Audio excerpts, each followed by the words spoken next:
Hello friends, very good evening. Welcome to RBT learning channel. इस video में हम लोग central goods and services tax act 2017 के बारे में डिस्कस करने वाले हैं। Central goods and service tax, तो ये किसके केस में चार्ज होता है, किस पे चार्ज होता है?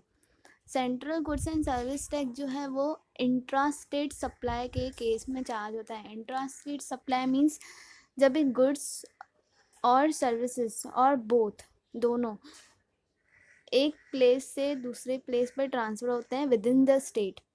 तो यहाँ तो with in the union territory में सपोज गुड्स मुंबई से पुणे सप्लाई हो रहे हैं, तो एक ही स्टेट में सप्लाई हो रहे हैं, तो उस पर क्या चार्ज होगा? CGST। और CGST जो है वो किस पे चार्ज होता है? वैल्यू ऑफ सप्लाई पे। टैक्स हमेशा जीएसटी के केस में वैल्यू ऑफ सप्लाई पे चार्ज होता है, जो डिटरमाइन किया जाता है सेक्शन 15 में। सेक्शन 15 ऑफ CGST एक्ट 2017 में हम लोग ये सेक्शन करेंगे आगे के वीडियोस में। वन बाय वन हम लोग एक एक टॉपिक लेते जाएंगे। सो पहले हमारा टॉपिक है levy and collection of tax. So जो central goods and service tax है वो कौन चार्ज करता है और कौन कलेक्ट करता है? सेंट्रल गवर्नमेंट जो है वो चार्ज करती है और वो ही ये टैक्स कलेक्ट करती है। इसमें फर्स्ट कंसेप्ट है section 7, that is scope of supply. जो टैक्सेबल इवेंट है जीएसटी में वो है सप्लाई। तो एवरी सप्लाई पे, जब भी गुड्स सप्लाई हो रहे हैं एक जगह से दूसरी प्लेस पे, तो वो सप्लाई पे टैक्स चार्ज होता है।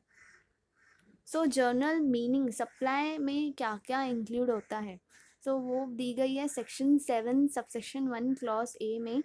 Supply includes that is sale, transfer, barter, exchange, licence, rental, lease, disposal. तो ये सब सप्लाई के टर्म में इंक्लूड हो गए। सप्लाई का जो डेफिनेशन है वो इंक्लूसिव है, वो एग्जॉस्टिव नहीं है।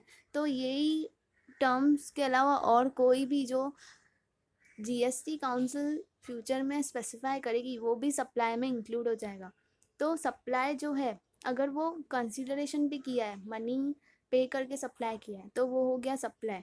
और दूसरी कंडीशन क्या है कि by a person in the course और furtherance of business, means business purpose के लिए सप्लाई किया गया है, तो इसमें कवर हो जाएगा सप्लाई के डेफिनेशन में। अगर सपोज आपने पर्सनल पर्पज़ के लिए सप्लाई किया है तो वो सप्लाई के डेफिनेशन में कवर नहीं होगा और वो टैक्सेबल इवेंट जो है कंसीडर नहीं होगा जीएसटी में, उस पर टैक्स चार्ज नहीं होगा। ये क्लियर होता है कि अगर कोई सप्लाई है वो विदाउट कंसिडरेशन की गई है या पर्सनल पर्पज़ के लिए की गई है तो वो टैक्सेबल नहीं है, एक्सेप्ट जो है section 7 subsection 1 clause c, that is schedule 1 में डिफाइन की गई है ऐसी सप्लाईज जो कंसिडरेशन के विदाउट कंसिडरेशन पे की गई है, तो वो भी कंसिडर होगी जीएसटी में। बट उसमें भी कुछ कंडीशंस हैं, उसमें भी कुछ स्टेजेस हैं, उसके बेसिस पे सिचुएशंस हैं, उसमें ही वो कंसिडर होगा सप्लाई। ये नॉर्मल जनरल मीनिंग है सप्लाई का। और सप्लाई में क्या क्या इंक्लूड होता है? Supply includes import of services. ये इम्पोर्ट ऑफ सर्विसेज क्या होता है? इम्पोर्ट करना सर्विसेज मीन बाहर से हम लोग सर्विसेज हायर कर रहे हैं। तो जैसे कि बाहर से कर रहे हैं हायर, तो सप्लायर जो है वो लोकेटेड होगा आउटसाइड इंडिया में, और जो रेसिपिएंट जिसको सर्विस प्रोवाइड की जा रही है वो हो गया इंडिया में, और प्लेस ऑफ सप्लाई भी इंडिया में ही है। तो ये हो गया इम्पोर्ट ऑफ सर्विसेज। तो ये है import of services mean supply of any services where supplier is located outside India, recipient is located in India, place of supply is located in India. सब इम्पोर्ट ऑफ सर्विसेज जो है, अगर services import की जा रही हैं तो वो भी सप्लाई में इंक्लूड होगी। और सर्विसेज जो इम्पोर्ट कर रहे हैं वो कंसिडरेशन पे ही कर रहे हैं, पेमेंट करके ही। और अगर सपोज हम लोग ने पर्सनल पर्पज़ के लिए भी इंपोर्ट की है सर्विसेज, तो वो भी उसमें इंक्लूड हो जाएंगी।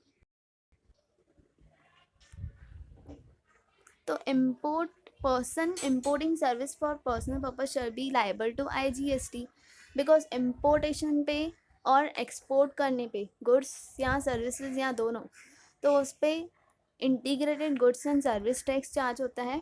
इसका एग्जाम्पल देखते हैं कि mister A located in Mumbai availing services of interior decorator located in New York in relation to immovable property located in Mumbai. So इस केस में जो मिस्टर ए है वो रिसिपिएंट है, वो मुंबई में है, एंड मिस्टर जो इंटीरियर डेकोरेटर है वो न्यूयॉर्क में है, that is location of supplier is in New York, and जो प्लेस ऑफ सप्लाई है जहाँ पे सर्विसेज सप्लाई की जा रही है वो है मुंबई में।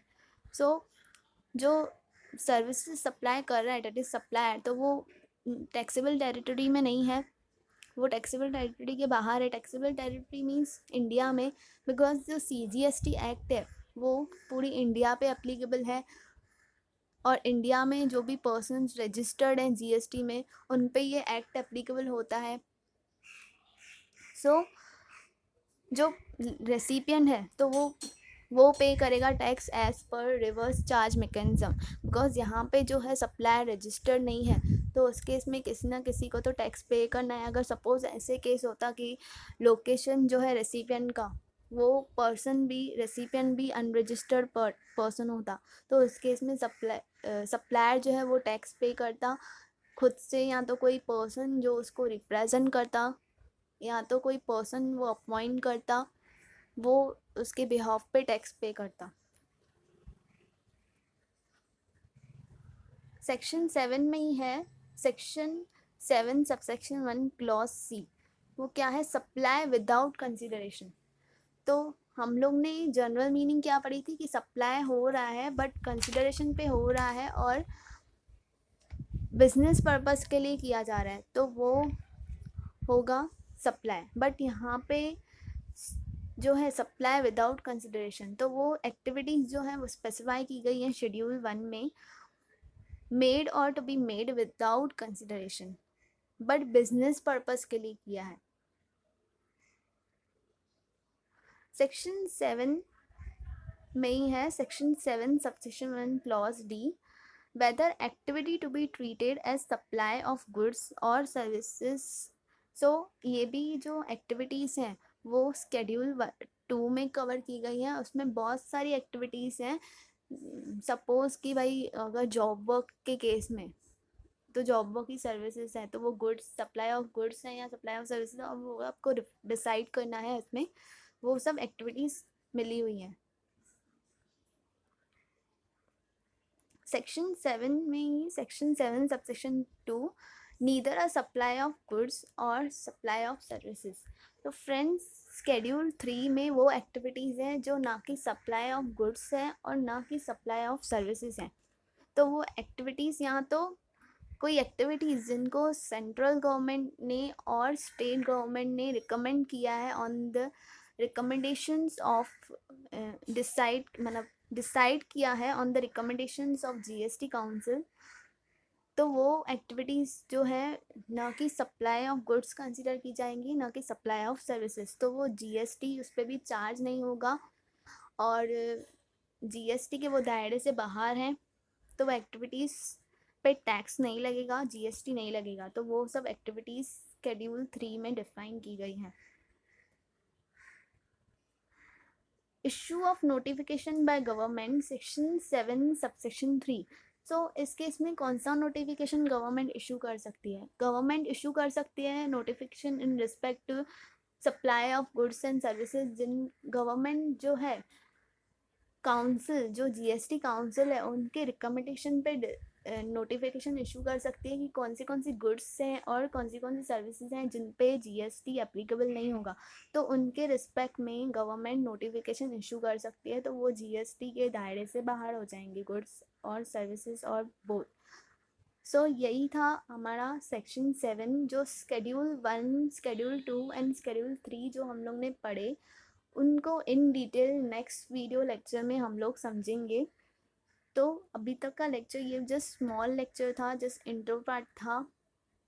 So that's for the day, and thank you so much friends, thank you very much.